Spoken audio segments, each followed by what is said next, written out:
Okay, welcome everyone. Hello to a slightly mad James, who's been possessed by some idea that he's going to be able to make this actually work. But hey, content, yo. So, thank you so much for tuning in onto this stream. I will try and glance sideways at chat and answer your questions as they come up, but please forgive me because I'm a bit of a noob at this. I don't even know the word for noob properly. So, I'm going to just switch. Oh, sorry, if I move my head you can't hear me. Apologies for that. Again, just getting used to this whole streamer thing. Editing video is usually my forte. So, let's have a look, shall we? Now I've said hello to you all, and I hope you're doing well. And also I hope the stream is working. So Kevin, lovely chap, has sent me a question. So I'm just going to answer this question to the best of my abilities because I think it's an interesting one. And for anyone who has lost the use of their eyeballs and is listening to this maybe without a screen, I've got you covered. So Kevin has asked a question. Is it better to use multiple Mac Minis as a render farm or maybe an entry-level single Mac Studio? And I thought that's an interesting question. And I thought maybe the best thing to do here is just to try and give you guys an answer live. Maybe that's a good idea. We'll find out at the end of the stream. Anyway, let's dive right into it. So, Mac Minis, Mac Studios, lots of words, lots of numbers, potential for lots of confusion. So hopefully by the end of this video there'll be less confusion. I mean, you can leave your own opinion in the comments as to whether you think I did that well or whether I've just made it worse. Hopefully it's the former.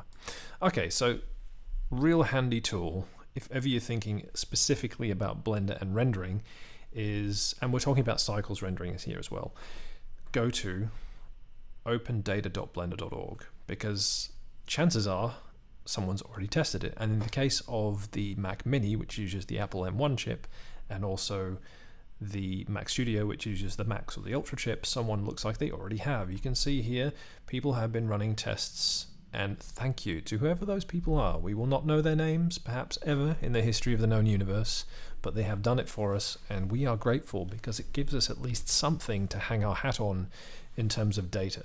So we can actually ask ourselves some questions. Would it be better to get multiple Mac Minis, stack them up, connect them to a network, do all of that stuff, and then use that as a render farm instead of just buying maybe one Mac Studio? Okay, so let's have a look at this. So I'm going to be using the Australian store because that's where I live. So if these numbers look strange to you, it's because they're in Australian dollars. So we're going to be considering the Apple M1 chip Mac Mini. It comes in two varieties apparently, one with 256 gigabytes of storage and one with 512. But other than that, for all the things that we're kind of more interested in, like what chip they have and what RAM they have in them, that's pretty much identical for both. And we're going to look at the Max and the Ultra versions of the Mac Studio as well, because we can. And all that data's here. So if we actually have a look at the GPU rendering, because I think that's the more interesting of the two, you can actually see the M1 GPU renders with a higher score than the Apple M1. And yes, this is a score. So this, what I believe is, it's not a render time, so higher is better. I don't actually know how this score has been come up with, but I'm sure one of you sharp fellows or lassies out there in YouTube land might know a bit more than me. So I am just going to take these numbers on blind faith and we're just going to see what's better. So I did a little mental calculation earlier. The M1 GPU has a score of 212. And if we look at the complete baller unit, the M1 Ultra, which is the most expensive Mac Studio, it has a score of 1043. So roughly if we bought 5 Mac Minis, we would get a little bit higher than one M1 Ultra. So let's just look at the cost of buying them. So if we go with the cheapest one, it's $1,100 for this. So 5 of those, that's 5,500 by my math. Hopefully my math is correct. I'm not very good at mental math. Versus 6,100. So it seems like for a little bit better performance in cycles, we get a bit of a discount, maybe $600. So you save $600. Now the thing about doing this though is I'm kind of making an assumption that if I stack 5 Mac Minis together, that I will actually get 5 times this score.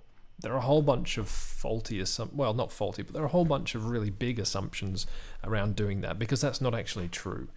There is a certain amount of overhead which you can't get rid of when you divide tasks across multiple computers. Mainly it's because they have to communicate over a network and it's slow. So if any data has to travel over the network as opposed to throughout the actual M1 chip itself, that's going to be slow. So you get a worse result than just multiplying this number by 5 if you buy 5 of these, usually. It also depends on software support as well. So it looks like you might sort of get around about 5 times the performance, less a little bit for overhead. Is that enough? So 5 times this number gets you roughly equal to this. If you spent another 600 though, you could get pretty much the same performance, well, actually better, because you don't have that overhead. And you wouldn't have 5 Mac Minis, 5 power cables, some place to put them. You wouldn't have to manage 5 machines, have all the networking cabling that you would have to source. You probably have to buy a network switch. Most off-the-shelf modem router units that you get with your internet supplier. So if you sign up for the internet, you usually get like a little box, and you can plug network cables into the back of it and use it as a switch. And you've got your own little Ethernet network. Once you go to 5 though, most of that equipment that comes from your ISP, or you buy it cheaply at the the hardware store or the electronics store, only comes with 4 ports. So as soon as you go to 5 machines, you've got to buy usually another switch, because most likely, unless you've bought your own switch before, you don't have one with enough ports. So at least looking at this, to spend another $600 to get this in one machine, to me, that looks kind of okay. But that's just, buying 5. What if you wanted to buy 6, 7, 8, 9? And what if you don't mind the extra cost? Okay, so you could, I suppose, just keep going. Again, there's overhead each time. There's overhead for adding more and more machines as well. So it really does come down to whether the convenience of maybe having 1 or 2 of these machines. And I know the exact question, Kevin, was 1 entry-level machine, so I will get around to that in a sec. But just looking at the pure nature of the problem, you can see that it's not just as simple as buying multiple machines and, well, hey, suddenly you've got 5 times the power. You don't. You have more cost from the network stuff that you've got to buy, the cabling, and then you've got to look after 5 machines or 6 or 7 machines. But your actual question, Kevin, which I will get round to now, is, I'm just going to have a quick close at chat. Okay, no one seems to have said anything. Cool. So I hope you're all having fun. Right, back on track. Kevin's question was Mac Minis and the entry-level machine. So we're going to look at that now. So that would be the M1 Max. So we've got a score here about 700. So to get over 700, if you buy 2, no, that's not enough. You're at 400. If you buy 3, you're still at 600. So maybe 4. So 4 Mac Minis, that's like 4,400 versus 3,100. Did I do that right? Let's just check. So if you buy 2, that's 4,200. Oh my god. It's 424, James. And then we add just like another 200. Yeah, that's 636. So yeah, you'd have to buy 4 of them. So 636. So buying 4 of them to beat the GPU score.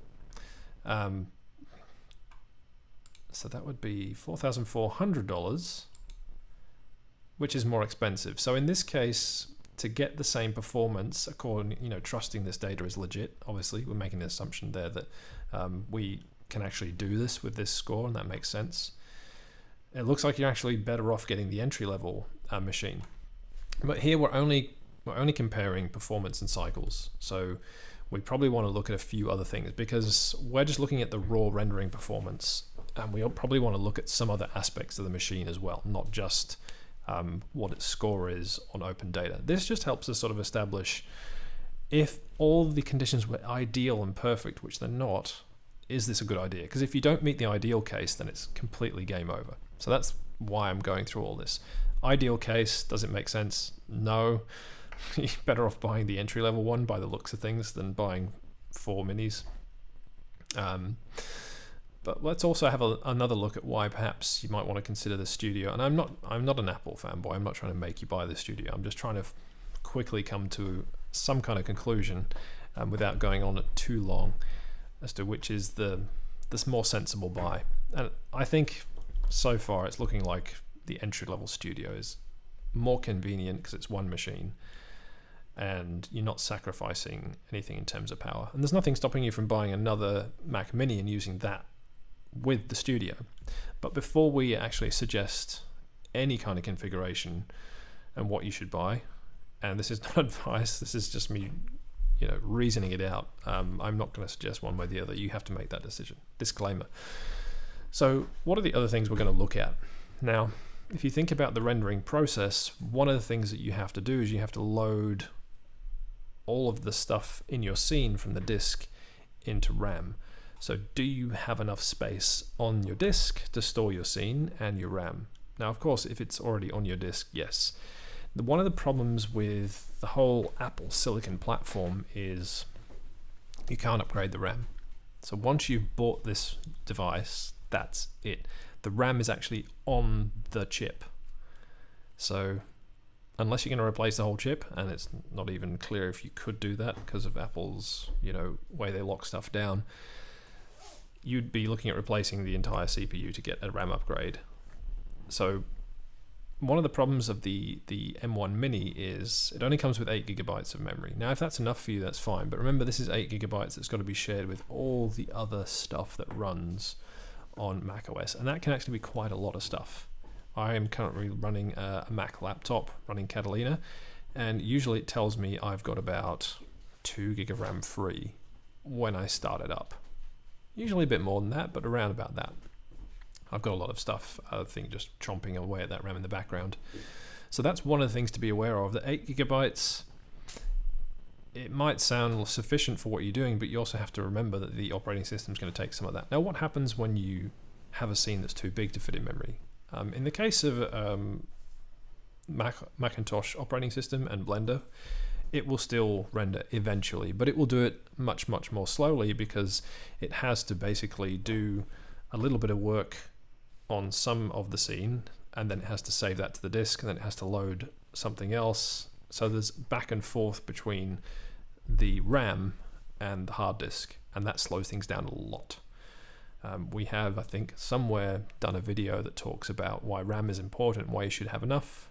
I'll try and link that in the description for you after the stream's finished. But basically, if you don't have enough RAM, your render, if it does work, is going to be a lot slower. So you don't want to hamstring your chip by not having enough RAM for your scenes. So you might want to think about how much RAM do I actually need? Is 8 gigabytes enough? I routinely need more than that, so it might be something that's a bit of a deal breaker. Because again, you can't upgrade all of these to have the same RAM, which is the ideal case, because then you know that every machine is going to work, really. Okay, that's RAM considered. Now, if you look at the Studios, they have a lot more. So out of the box, the M1 Max comes with 4 times the RAM. That's quite significant. So I run 32 gigabytes in this PC here, and that's pretty awesome. If you really need it, then you can get 64 gigs in the Ultra. Again, as you go up in sort of resolution, but also in complexity and start using more and more textures and things like that, you're going to need more and more RAM. So it's just something to think about. The other thing is storage. Internal storage in all of Apple's, like the Mini and the Studio, tends to be quite expensive. So if you look at the difference here between these two units, which is barely minimal, you go from 256 gigs to 512, and you've added an extra $300.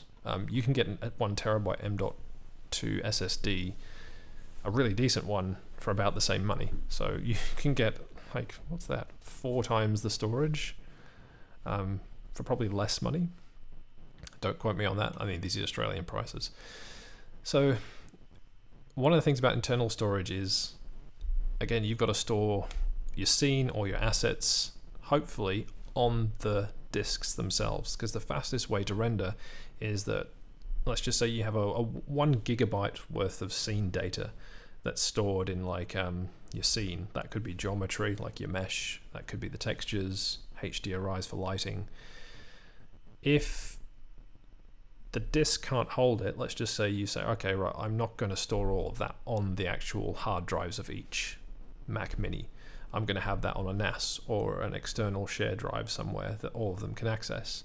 Then when they start rendering, they've got to pull 1 gigabyte of data each across the network. Sometimes it's just for the first frame, and then they might cache it. I'm not sure how Blender actually does that, but you're going to take a performance hit from doing this. So the best way is to have all that stuff actually on the disks, and you can see the internal disks are expensive, and Linus Tech Tips has also done a video showing how it's actually quite hard, if not impossible, to upgrade the flash, or the memory cards inside the Mac Studio, or probably the same for the Mac Mini, I don't know. So again, you have to pay an extra $300 to get 512, which again, I guess it's better, but it's how long is a piece of string really? You need to look at your own requirements and decide if you've got enough room for everything that you want in 512. You can upgrade it further, but it is expensive. The Mac Studio, it comes with 512 in the base option and 1 terabyte for the M1 Ultra. I know, Kevin, you're more interested in this particular model, so this can also be upgraded, but you can only upgrade it when you're buying it. That's the big thing. Like after it comes into your hands, you've got it in the box, that's it. There's no more upgrading it as far as we can tell. So to recap, there's going to be an overhead as you stack more Mac Minis on top of each other. So that means you don't quite get the scale from, if I go back to this data, from 212 all the way up to, let's just say, like if we're going to go and try and beat the M1 Max GPU, if you buy 4 of these, that gets you to around sort of 800, but you probably wouldn't get to 800. I'm guessing it'd be less, and you'd pay more than, so you'd actually end up paying more with that option than if you went with the Studio. And also generally, we did an article showing how for a single frame render, as you add more and more computers, so this is render time along the bottom, so if you go from 1 computer to 2, you can kind of expect to halve the render time, not quite because there is that overhead. If you go from 2 to 3 machines, then each frame that you're rendering, if you're just doing a single frame, you'll go a little bit faster again, but not, the jumps get smaller and smaller and the price starts to go up. So typically as you're building a farm, if you're trying to do single frame rendering, this is not animation by the way, you'll find that there is a point at which it just gets ridiculous. I haven't actually done a simulation for how this works for animation renders, but I suspect at some point it does become just ridiculous to start adding more machines. And that's because eventually, if you have every single computer, imagine like you have a 250 frame animation. If you have 250 computers, they can all do 1 frame each. So there's not really much point in adding a 251st computer because it's got nothing to do. So this same kind of logic applies that eventually it becomes kind of ridiculous to keep adding more machines. It does have a pretty huge benefit in the beginning. So you can see here the cost doesn't go up very much, but you can make some pretty big gains. And then there's sort of this kind of knee in the graph here, beyond which it kind of starts to not really make as much sense anymore. So hopefully that gives you a good idea of like the nature of this. Hopefully this sort of gives you a good visual picture of what it's like when you start adding more and more machines for a single frame. Hopefully I'll get around to actually doing a graph that shows you what it's like for a certain length of animation. Generally, as long as if you've got thousands and thousands of frames, it generally gets better the more computers you add, but there's a cost to each one as well. So I'm imagining this is probably a similar situation for rendering animations. But I mention it because this is all related to your question. So just to cap off now, because I think I've done enough, I'm going to actually quickly glance and see if there's any questions. Nope. Okay, that's good. So, in summary, what I've looked at here sort of suggests that it's more convenient to have 1 machine anyway for administration. You don't have to look after 5 machines, do upgrades on 5 machines, keep Blender up to date on 5 machines, and etc. all that kind of stuff. the Mac Studio for the price, if this data stacks up, then it seems like you would have to buy too many Mac Minis to get the same kind of performance. It just wouldn't make sense with the cost, the way things are. Again, we're assuming that this data is accurate, but this is the only data that we've got. Then you've got the RAM consideration, which we've talked about. 8 gigs is not really a lot, in my opinion, but it might be sufficient for you. I don't know. You have to make that call. And then we've also got the storage is quite expensive. You can go with external storage if you like. One of the other things I didn't mention is the I/O for the Mac Mini. So this is something I forgot to mention, but I did look it up before I started the stream. So this is Thunderbolt 3, which is 40 gigabits per second. But the Studio, I believe, comes with Thunderbolt 4, which is faster. So if you wanted to put, so let's just say you bought the base model and you decided, I'm just going to give each of these Mac machines an external hard drive. You do get a faster interface on the Studio. Do you care about that? It's up to you. If you're pulling like a lot of data off the disk at render time, then it might make a difference. I would try and keep it all in the internal storage because that's the fastest. The other thing that the Studio has in its favor over the Mini is that it has 10 gigabit Ethernet. So if you did actually start networking Mac Studios at some point, you've got 10 times the bandwidth between them, which might be significant if you're doing a lot of network rendering, because you have to transfer data between them if you're doing network rendering. The older Mac Minis, I think they only have, where is it? They say gigabit Ethernet. Yeah. They say it's configurable to 10 gigabit Ethernet, but that probably means you have to pay extra for it, I'm imagining. So let's just quickly check that out before we wrap up. Do we get to decide? I think I have to select one, so let's just select this guy. See how much we can flesh this out. Hopefully I'm not going to eat my words. Maybe you can upgrade the RAM, I don't know. Oh, you can. My apologies, you can actually go up to 16 gigabytes of RAM. Oh well, that makes it better then. Unfortunately, it doesn't make this equation any better, because you still have to times 4, that's like 848.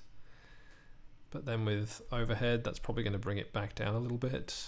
And then you're buying 4 of them, so that's 4,000. Well, actually now it's worse because I've added an extra $300 for the extra RAM. So this one actually looks like the better buy because you get 4 times the RAM for less than 4 times the cost. And you can upgrade the storage, and you can add 10. Okay, so you can sort of even the playing field in a couple of areas. But again, if I want to get the same storage now, yeah, this has suddenly got really, it doesn't look that good anymore to kind of get even close to this, because we're still half the RAM, same storage now. We've got the same 10 gigabit Ethernet, but we're missing Thunderbolt 4. So anyway, you kind of look at it, the Mac M1 Mini, even if you were to sort of like stack them, the value doesn't seem to be there. The one thing that I haven't though thought about is if we start stacking Minis and Mac Studios and see if the Mac Studios always better value or if the Mac Minis eventually catch up. I suspect that they won't though. But that might be something we do. If enough people want that, then yeah, sure, comment below on the stream and we'll definitely look into it. But I imagine this might be a little bit niche because a lot of people who use Blender probably use Windows. I know that you Mac freaks out there are getting bigger. I like using a Mac for a few things myself. But hopefully you enjoyed that. Hopefully this stream has been interesting. We're going to wrap it up there because I think that's pretty much all there is to say. Thanks, Kevin, for posting that question. I hope this has helped shed some light. I know that it may have just confused you more. I hope it didn't. But that's pretty much it. We're going to wrap it up. And absolutely, if you like this video, please do all that good stuff where you hit the like button, subscribe, do all that stuff. If you didn't like it, then please tell us why. It just helps us get a little bit better, or at least me get a bit better. Right, I'm going to end off the stream there. Just one more glance to see if there is any comments happening, but there aren't. So, toodaloo everyone, and see you in the next video when we might do another little sort of weird impromptu bit of content like this. I never know. It's fun kind of making it. Hope you've enjoyed watching it. See ya.